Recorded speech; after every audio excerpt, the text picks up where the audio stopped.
Olá, meu grupo é composto por Maria Flor, Mariela e Alex, e nós vamos falar um pouco dos antipsicóticos.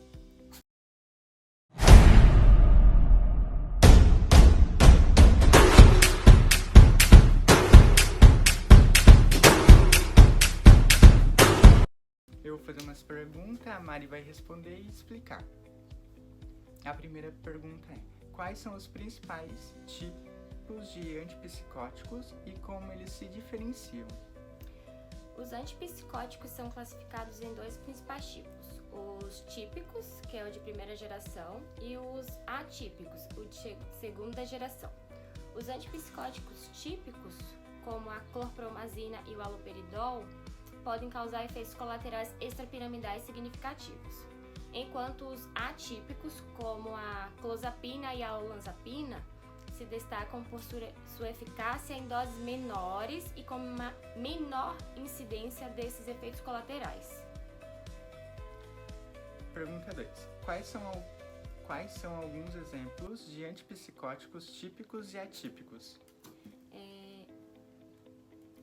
Os exemplos de antipsicóticos típicos incluem a clorpromazina, o haloperidol e alguns outros que a gente vai colocar aqui em destaque no vídeo. Já os antipsicóticos atípicos incluem a clozapina, a risperidona e alguns outros também. 3. Como os antipsicóticos atuam no cérebro?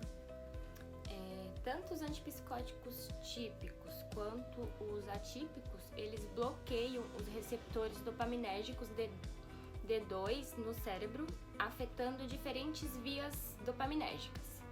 Essa ação é essencial para os efeitos terapêuticos, mas também pode levar a efeitos colaterais.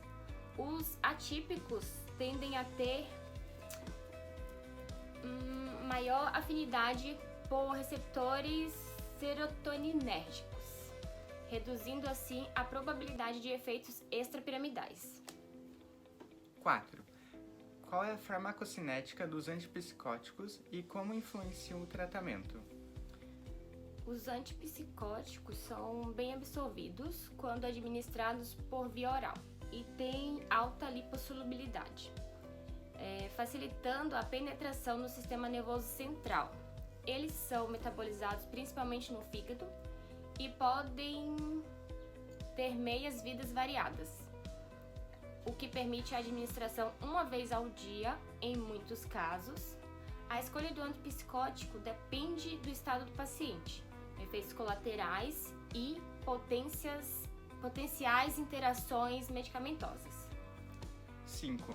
O que é discinesia tardia e qual a sua relação com antipsicóticos típicos? A discinesia tardia é um efeito colateral grave, potencialmente irreversível, associado ao uso prolongado de antipsicóticos típicos, caracterizando movimentos involuntários e anormais, quando o paciente ele não consegue ter controle dos seus movimentos e não consegue parar também.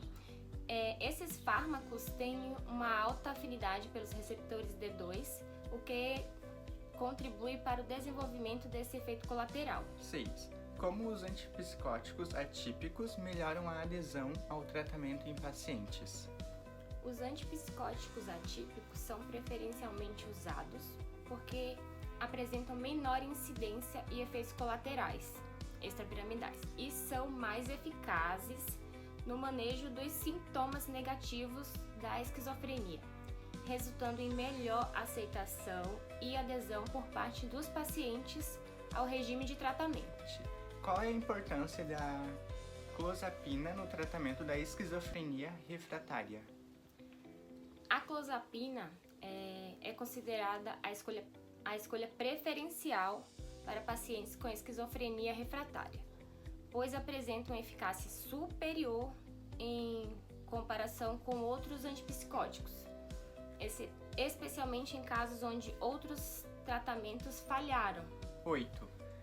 O que caracteriza a ação do aripiprazol como um antipsicótico de terceira geração?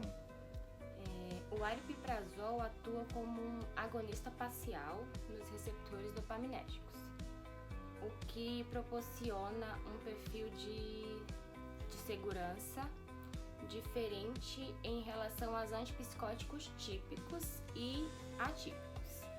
Isso resulta em um risco reduzido de efeitos colaterais, extrapiramidais e outras reações adversas. Quais cuidados devem ser tomados na administração de antipsicóticos quanto a interações medicamentosas?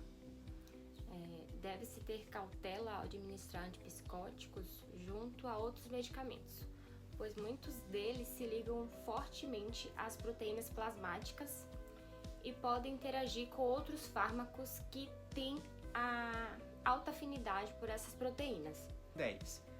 Quais são os principais efeitos colaterais associados ao uso de antipsicóticos típicos?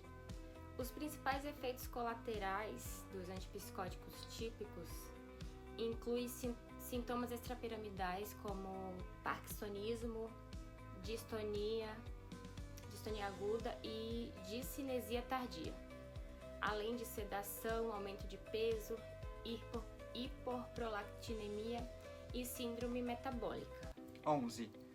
Os antipsicóticos atípicos têm um perfil de segurança melhor em comparação com os típicos, por quê?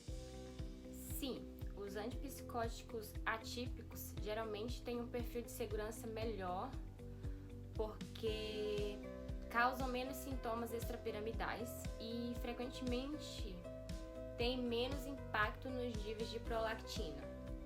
Também tendem a ser mais eficazes no tratamento de sintomas negativos da esquizofrenia. Rose, o que é hiperprolactinemia e qual é a sua relação com antipsicóticos?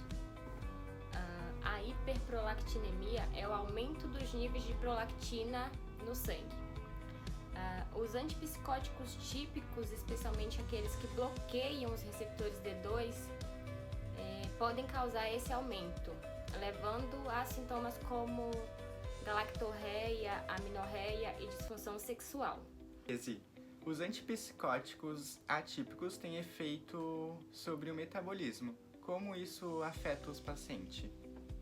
Sim, muitos antipsicóticos atípicos estão associados ao ganho de peso e alterações metabólicas, aumentando o risco de diabetes tipo 2 e dislipidemias. Isso demanda monitoramento, cuidado e muitas vezes intervenções dietéticas e de estilo de vida.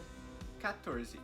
Quais são as considerações terapêuticas ao escolher um antipsicótico para um paciente idoso? Em pacientes idosos, deve-se considerar a sensibilidade aumentada, efeitos colaterais, o risco elevado de quedas e fraturas e a possibilidade de comorbidades. Os antipsicóticos atípicos são geralmente preferidos, mas iniciadas em doses mais baixas porque eles têm menos efeitos colaterais.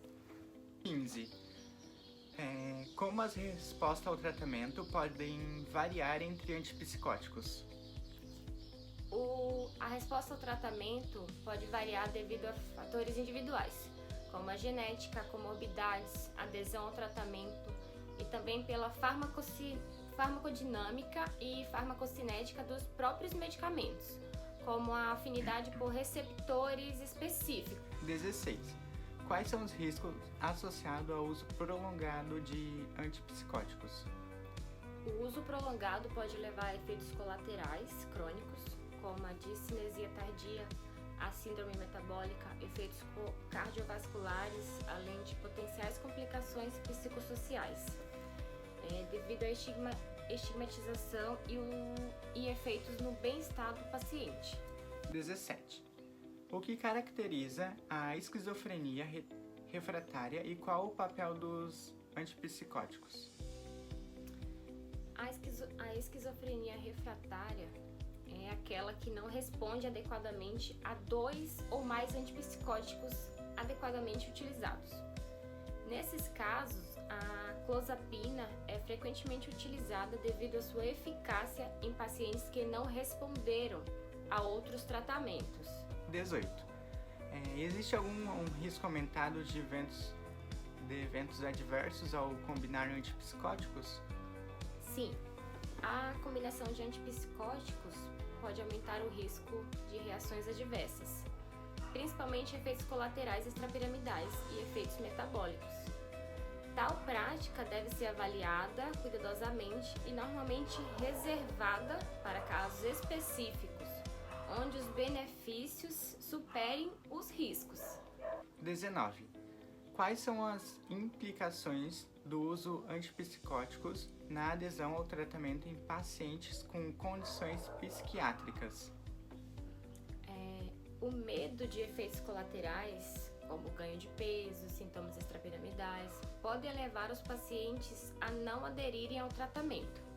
Por isso, é importante uma abordagem que ofereça informações claras sobre os possíveis efeitos colaterais e como gerenciá-los.